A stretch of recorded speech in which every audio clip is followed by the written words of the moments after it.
বরিশালের গৌরনদী উপজেলার খানজাপুর ইউনিয়ন ইল্লা স্ট্যান্ডে বাংলাদেশ জাতীয়তাবাদী যুবদল ভারপ্রাপ্ত চেয়ারম্যান দেশনায়ক তারেক রহমানের ঘোষিত ৩১ দফা রূপরেখা বাস্তবায়নের উদ্দেশ্যে এক গুরুত্বপূর্ণ মত বিনিময় সভার আয়োজন করা হয়েছে।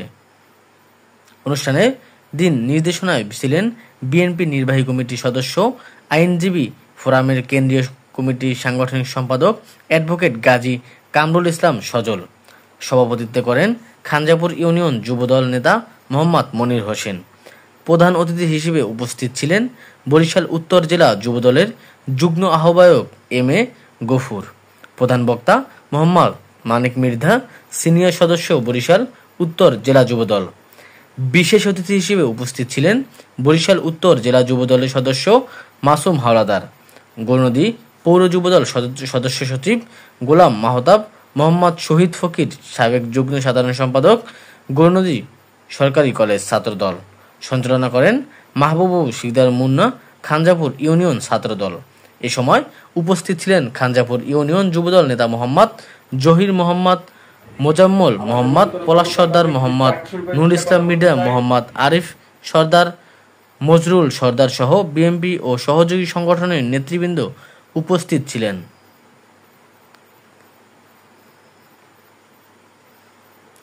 বক্তব্যে তারেক রহমানের ৩১ দফা কোনো রাজনৈতিক স্লোগান নয়, এটি একটি ভবিষ্যৎ রূপরেখা।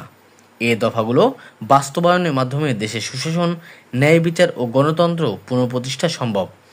বর্তমান দুঃশাসনের অবসান ঘটিয়ে একটি জনগণের সরকার প্রতিষ্ঠা করতে হলে দেশের প্রতিটি স্তরে ঐক্যবদ্ধ আন্দোলন গড়ে তুলতে হবে। মাদক নিয়ন্ত্রণের গুরুত্ব দিয়ে উদ্বেগ প্রকাশ করেন তারা। বলেন, দেশের যুব সমাজ আজ মাদকের ভয়াল ছোবলে ধ্বংসের পথে এগিয়ে যাচ্ছে। মাদক একটি জাতির মেরুদণ্ড ভেঙে দিতে সক্ষম, তাই এর বিরুদ্ধে এখনই সচক্ষে ঐক্যবদ্ধ হয়ে কার্যকর পদক্ষেপ নেওয়া দরকার। বক্তারা আরও বলেন, মাদক সমস্যা শুধু ব্যক্তির নয়, এটি একটি জাতীয় সমস্যা। পরিবার, সমাজ, শিক্ষা প্রতিষ্ঠান ও প্রশাসন সবাইকে একসাথে কাজ করতে হবে।